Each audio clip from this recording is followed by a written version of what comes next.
নমস্কার বন্ধুরা, আমি স্বপ্না কিচেনে আপনাদের সবাইকে স্বাগত জানাই। আজকের আমাদের রেসিপি পনির হায়দ্রাবাদি। এই পনির হায়দ্রাবাদি তৈরি করার জন্য এখানে আমরা যা যা উপকরণগুলি নেব সেগুলো আপনাদের দেখিয়ে নেব। এখানে আমরা 200 গ্রাম পনির নিয়েছি। এই রান্নাটা যেভাবে তৈরি করব আমরা একবার প্রথম থেকে আপনাদের দেখিয়ে নেব। এখানে আমরা গ্যাসের ওভেনে কড়াটা বসিয়েছি। গ্যাসটা আমরা এখানে অন করে নেব। প্রথমে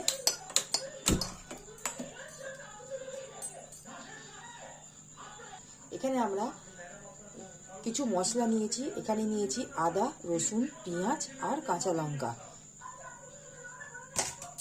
কড়াটা এখানে আমাদের গরম হয়ে গেছে। এবার আমরা ওভেনের মধ্যে কড়ার মধ্যে তেলটা আমরা দিয়ে দেব। তেলটা আমাদের এখানে গরম হয়ে গেছে। এখানে আমরা কাটা মশলাগুলো আমরা এখানে তেলের মধ্যে দিয়ে দেব।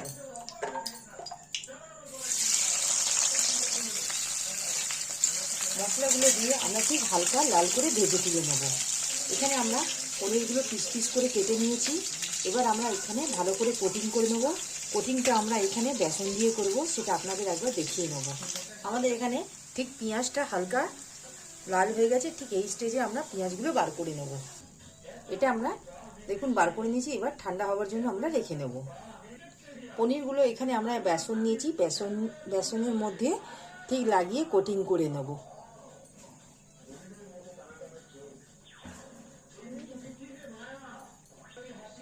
পনিরগুলোকে ঠিক এইভাবে ময়দার মধ্যে ঠিক হালকা হালকা ঝেড়ে এইভাবে কোটিং করে আমরা এক এক করে ভেজে নেব।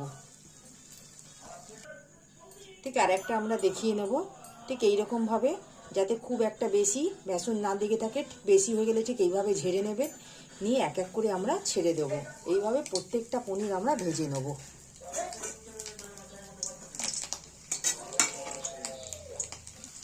আমরা এখানে এই পনিরগুলো বেসন দিয়ে এই কারণেই ভাজছি, যাতে পনিরগুলো শক্ত না হয়ে যায়। সেই জন্য আমরা বেসনের কোটিং করে ভাজছি। তাতে গরম জলে পনিরটাকে দিতে হবে না।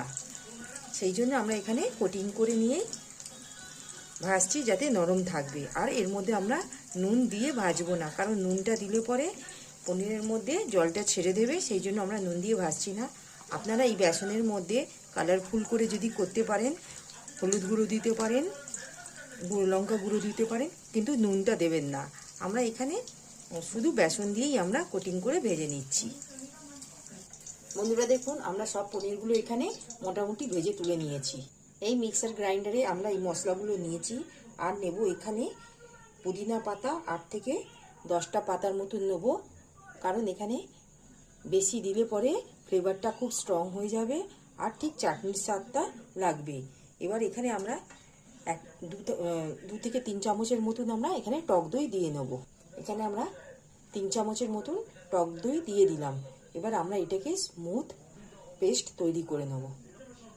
দেখুন, আমরা একটা ফাইন পেস্ট করে নিয়েছি।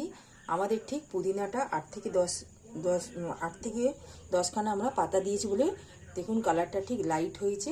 ঠিক এইভাবেই কম মাত্রায় দেবেন, ফ্লেভারটা স্ট্রং হবে না আর খেতেও ভালো লাগবে।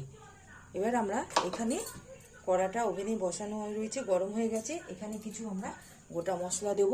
গোটা মশলার মধ্যে যেরকম আমরা নিয়েছি, এখানে গোটা জিরে, দারচিনি 1টা, লবঙ্গ 2টো, আর এলাচ নিয়েছি 2টো, থেতো করে দিয়েছি, আর গোলমরিচ নিয়েছি। এগুলো অনেকের মুখে দেখবেন ফোড়নে দিলে পরে গোটা গোটা মুখে পড়ে। সেই জন্য আপনারা এগুলো একটু ঠিক হালকাভাবে একটু থেতো করে দিতে পারেন।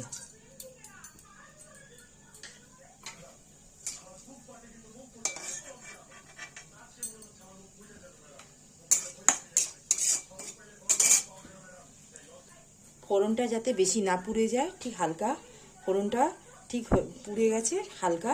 ঠিক এই স্টেজে আমরা এখানে ওই বেটে রাখা মশলাটা আমরা দিয়ে দেব।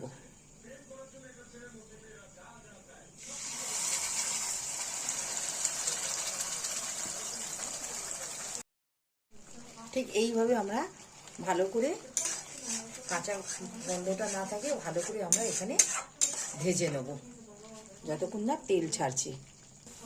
দেখুন আমাদের ঠিক তেলটা ঠিক ছেড়ে, হালকা করে তেলটা ছেড়ে দিয়েছে। ঠিক এই স্টেজে আমরা এখানটায় নুনটা আন্দাজ করে দিয়ে নিচ্ছি।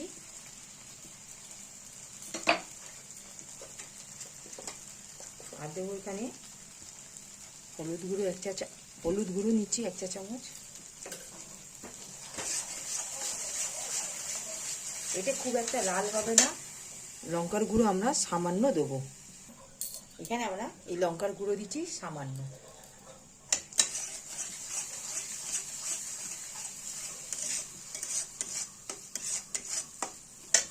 ধনে গুঁড়ো এখানে দিয়ে দেবো 1 চা চামচের মতো। ধনে গুঁড়ো দিলাম 1 চা চামচের মতো। ব্যাস, আর আমাদের এখানে আর কোনো রকম গুঁড়ো মশলা আর যাবে না। ঠিক এইভাবে আমরা কষিয়ে নেব। দেখুন আমাদের ঠিক মশলাটা কষানো হয়ে গেছে, কালারটা কত সুন্দর হয়েছে। ঠিক এই স্টেজে আমরা এখানে জলটা দিয়ে দেবো। এখানে আমাদের ঠিক মশলা থেকে তেলটা ঠিক ছেড়ে দিয়েছে, জলটা আমরা এখানে দিয়ে দিলাম।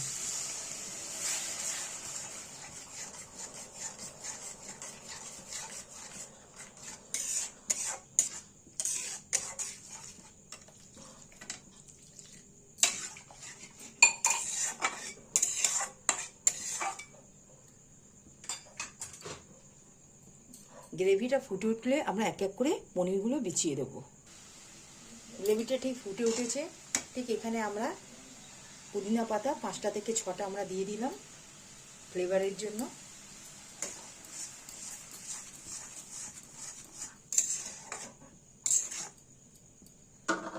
সামান্য চিনি আর গরম মশলা আমরা দিয়ে দেবো। যেহেতু আমরা এখানে দইটা দিয়েছি সেই জন্য আমরা এখানে চিনিটা দিয়ে দিলাম এই চামচের 1 চা চামচের মতো।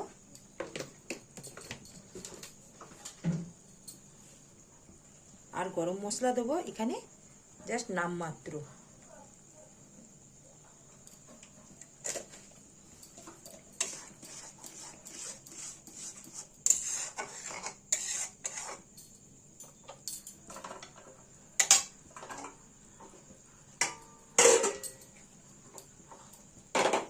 এখানে এবার আমরা পনিরগুলো দিয়ে দেবো।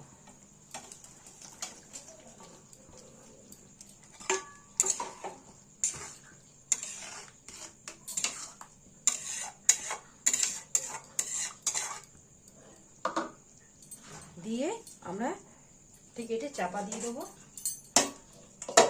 1 থেকে 2 মিনিটের মতো। এবার আমরা 1 থেকে 2 মিনিট হয়ে গেছে, ঢাকাটা খুলে একবার দেখে নেব। বন্ধুরা দেখুন আমাদের এখানে মোটামুটি তেল ছেড়ে দিয়েছে। ঠিক পনির হায়দ্রাবাদিটা তৈরি হয়ে গেছে। ঠিক এই স্টেজে আমরা গ্যাসের ফ্লেমটা অফ করে একটা পাত্রের মধ্যে ঢেলে নেব। বন্ধুরা দেখুন আমাদের এখানে হায়দ্রাবাদি পনিরটা মোটামুটি তৈরি হয়ে গেল। আপনারা ঠিক এইভাবে করে দেখবেন, খেতে খুবই সুস্বাদু হয়। যদি আমাদের এই রেসিপিটি আপনাদের ভালো লাগে, আপনারা আমার এই চ্যানেলে লাইক, সাবস্ক্রাইব আর শেয়ার করবেন, কমেন্ট সেকশানে জানাবেন, পাশে থাকবেন। আজকের মতন আমরা এখানেই রেসিপিটি সমাপ্ত করলাম। নেক্সট ভিডিওতে নতুন রেসিপি নিয়ে আসবো। ধন্যবাদ।